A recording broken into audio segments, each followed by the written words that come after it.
Hello, I am Jan Oberg. I'm the co-founder and director of the Transnational Foundation for Peace and Future Research in Sweden. A very unusual little outfit because we have no corporate money and no government funding, and we are totally people financed, which gives us the freedom to do free research and public education work.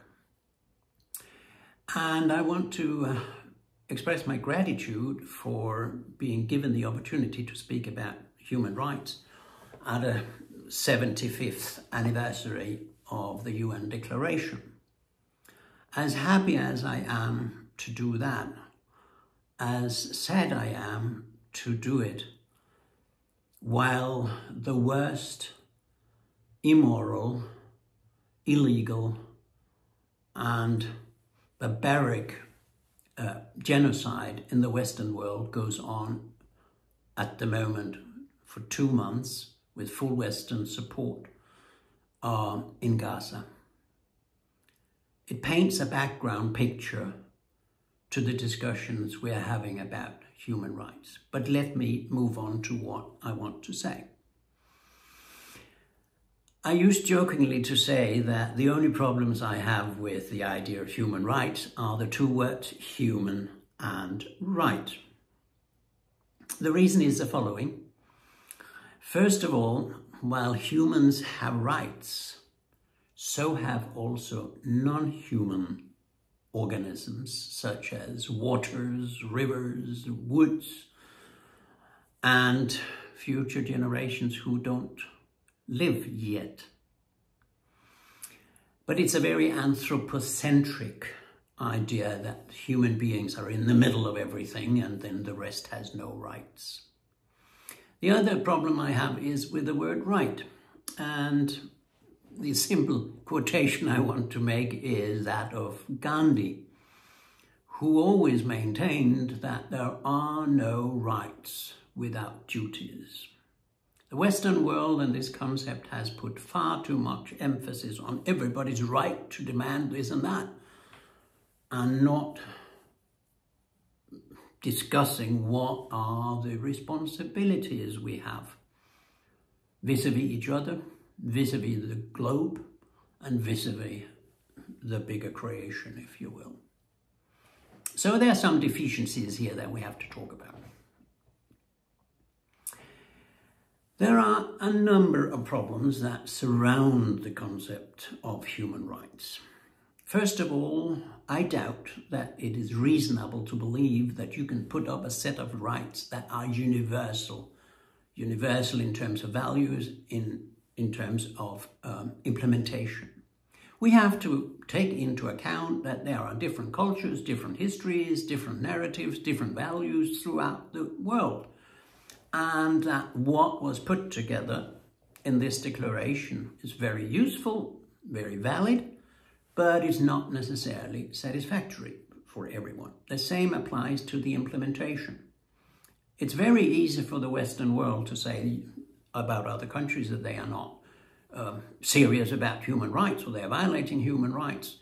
But whose rights is it? As a right for other peoples to interpret the implementation of human rights in different ways.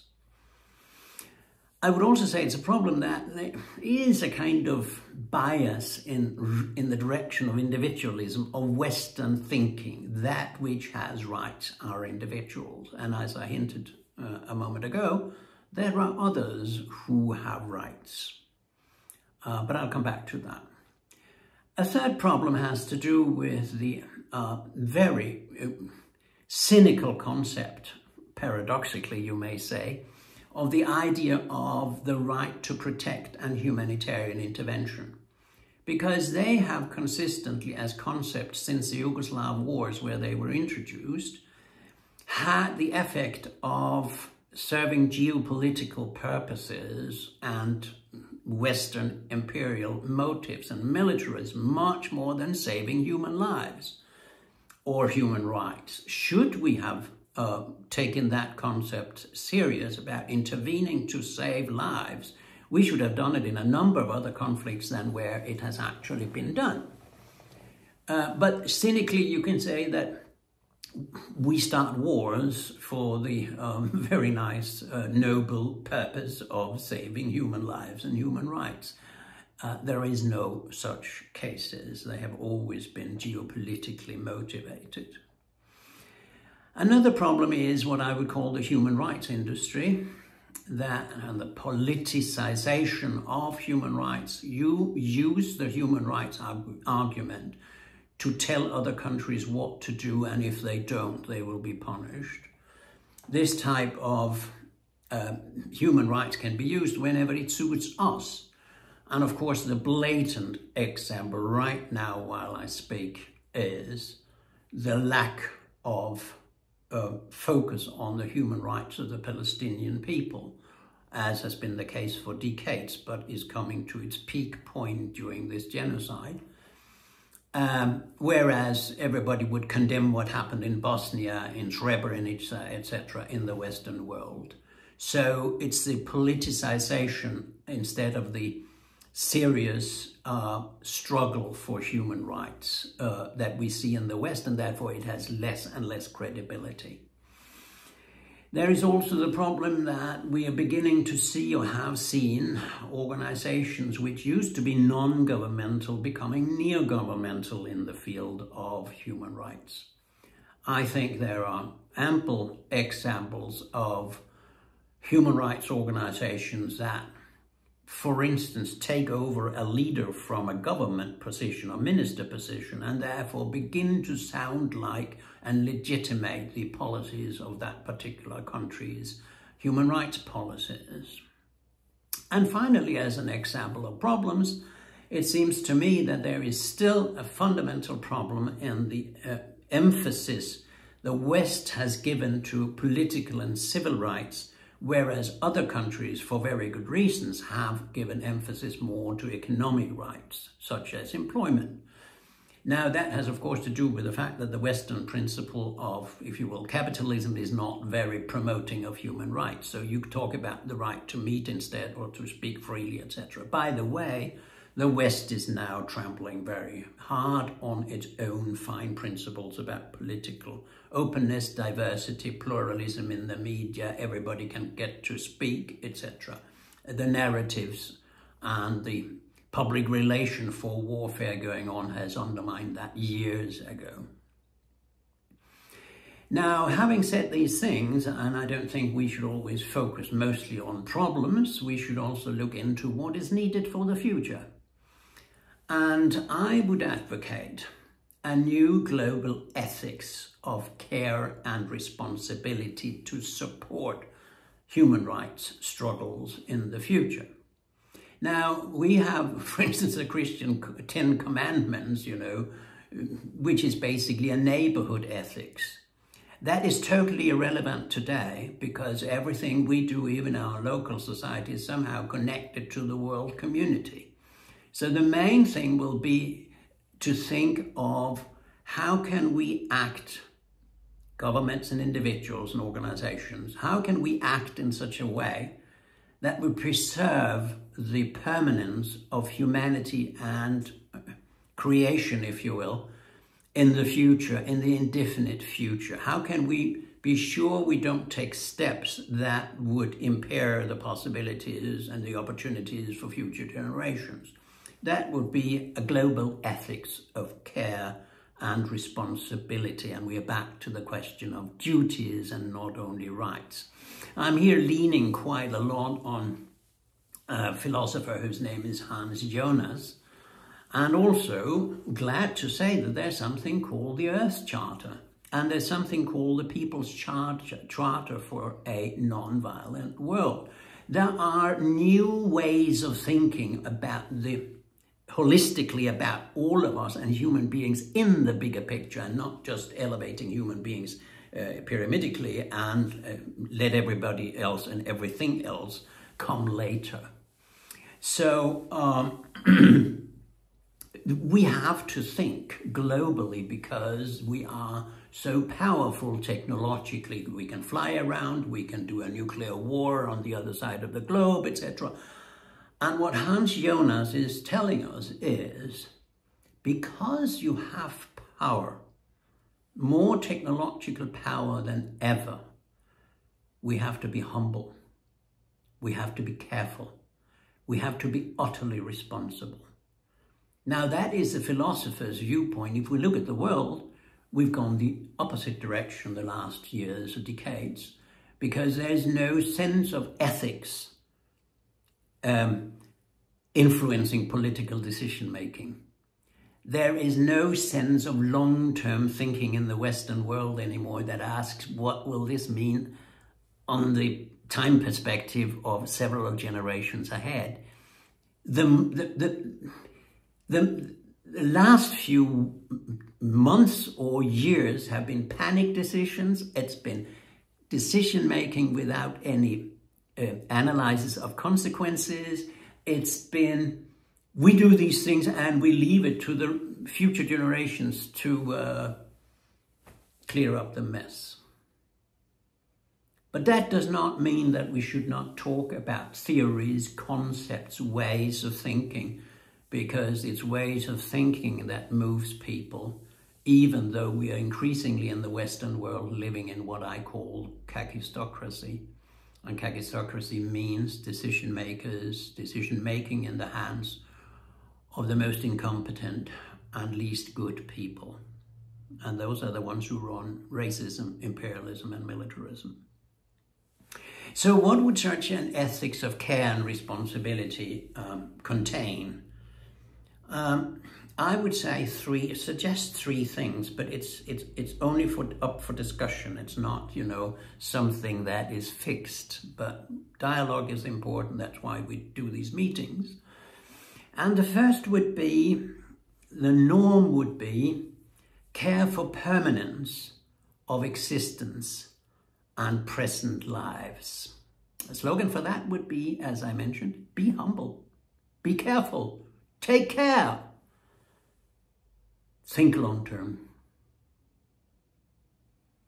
Because if you don't think long term, you will endanger the permanence of human life and the life of nature, of creation.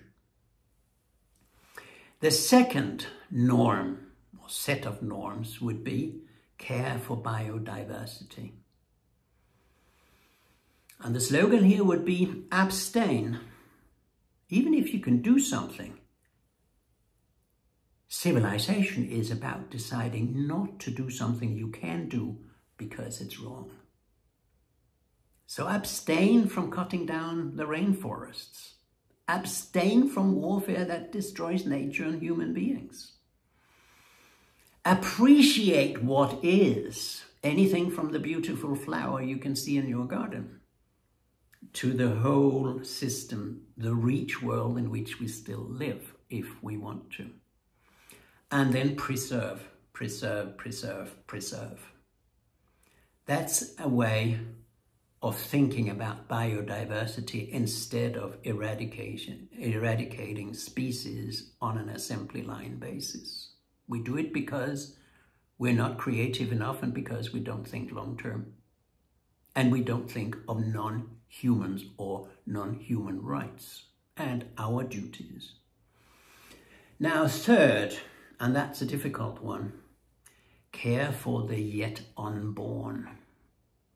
That means it is not enough to look at those who live right now. We've got to think of those who are not yet born, but have to take over the earth after us. Now here we run into something which Westerners cannot understand, because the West is a contractual society. It is basically saying, if you do something for me, I do something for you. I pay you a price, you give me a commodity. Here we are saying, we've got to do something for future generations who don't do anything for us. I mean, it's meaningless sentence or question to ask, what has the future generations, the yet unborn, ever done for me? And why should I do something for them? Here, civilization is about doing something good for those who are not yet here, but whom we know will be here unless we blow up the whole thing. And so we need to think non-contractually and do good because there is somebody coming after us. And that is not our right. It's their right that we have a duty to care for in a global ethics of care and responsibility. Now, the slogan for that third bit will be empathize. Live yourself into the situation of those coming after us. And it's the word love.